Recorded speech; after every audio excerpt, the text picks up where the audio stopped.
tonight on 16 by 9. Yummy, delicious chocolate, a tasty treat.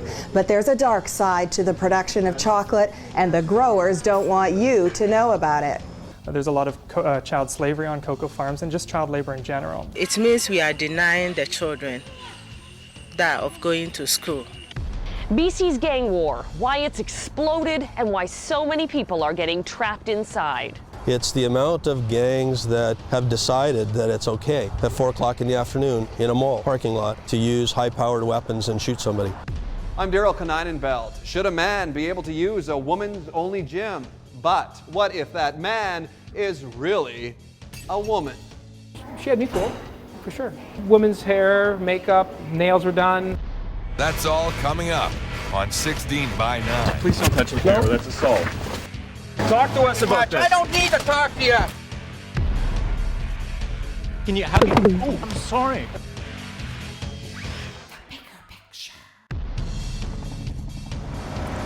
Darker side of chocolate in 3, 2.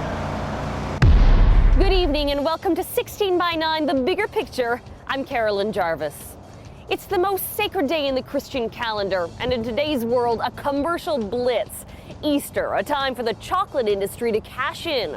But what many may not realize when they're getting their chocolate fix this year is just who's behind it. Kids, some as young as 10, are fueling a child labor movement in the cocoa fields of Western Africa. Our Catherine Pope takes us to Ghana with a look at the darker side of chocolate.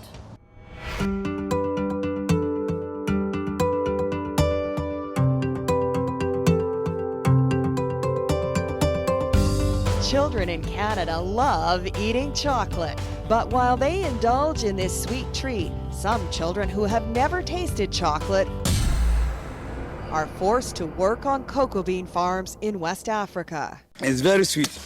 Chocolate is made from cocoa beans, which grow in pods on trees. You have some beans in it, counting about 50 to 60 beans. You can eat it like toffee. But the rare bean, if I bite it, is very bitter.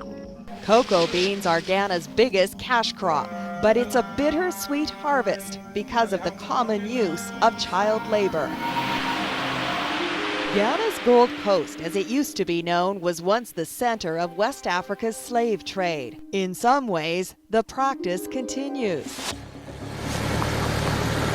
To find the children of the cocoa bean, we drove hundreds of kilometers down bumpy, almost impassable roads and trekked deep into the heart of the cocoa region.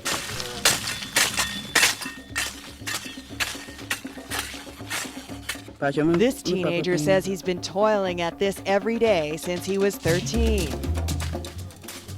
BK is just 9 years old. He spends 8 hours a day working the cocoa beans.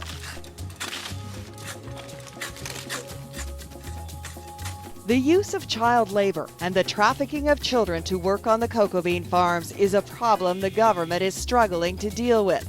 Matthew Daly investigates child trafficking. Conditions generally are bad for them. It's generally bad for them. They work under very harsh conditions, under very terrible environments. Some are beaten up. Everywhere we went, children told us stories about abusive labor conditions. He said his mother wouldn't feed him unless he worked. This little girl's job was to spray the cocoa with insecticides. At what age did she start working in the cocoa bean farm? 9 years. 13 years. 13 years now. This boy worked 7 days a week, tending the cocoa pods. He was weeding, he used to weed. In this part of the world, even the wealthiest cocoa bean farmer makes less than $500 per year. They live in small huts with large families. There is no electricity, running water, or sewer systems. Elementary school is free, but some parents force their children to work instead. Why were your children working on the cocoa bean farm? Because I were not having money. Is that wrong to use children on the cocoa bean farms? Yes. think so. Yes. But you needed the money. Yes. The big chocolate companies say they're doing their part to help conditions for children working on the cocoa farms.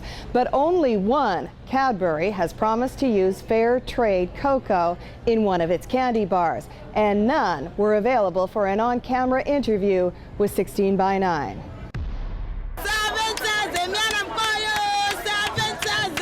Even more disturbing is the buying and selling of children. Traffickers sometimes pay parents for their child, then move them onto the cocoa bean farms. Child labor is not uncommon in Ghana. This 6-year-old works 12 hours a day selling water. How much? Say 100 cedis. She'll make about 40 cents by sunset. This boy works 7 days a week sifting for gold. How much could a child potentially be bought for? On the average, about 200,000 cedis. Which is about $20 thereabout. But the Ghanaian government is under pressure to rid the cocoa bean farms of child labor because Westerners are huge consumers of chocolate. So they're trying to get the kids off the farms and into school. The government pays for the children's uniforms and books. Their parents give in groceries to compensate them for the loss of the child labor. And for the first time, they're allowed to play, a freedom some never had because they were too busy working the cocoa beans. Rita Damoa of the Farmers Union believes children must be educated, not forced to work. It means we are denying the children that of going to school. So it's bad. It means it will affect the child in future. Farmers are starting to realize the benefits of fair trade. If they join the union, they get a guaranteed fair price for their beans. Child labor is not allowed, and the profits go back into the community.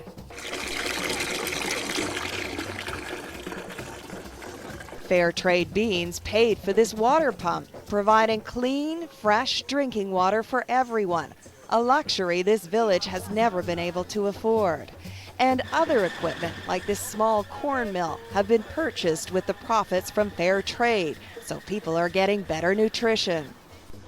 The Farmers Union is trying to encourage chocolate brokers to buy more of it. What would you like people who eat chocolate in Canada to know? I just want people in Canada to go in for fair trade chocolate, because just a bite of the chocolate, as I've said, has a greater impact on the lives of the people over here.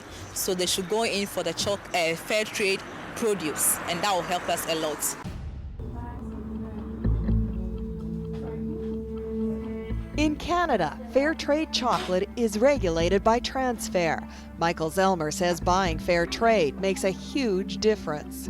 That means that they won't be forced to work on farms, which is a problem that's endemic in Western Africa.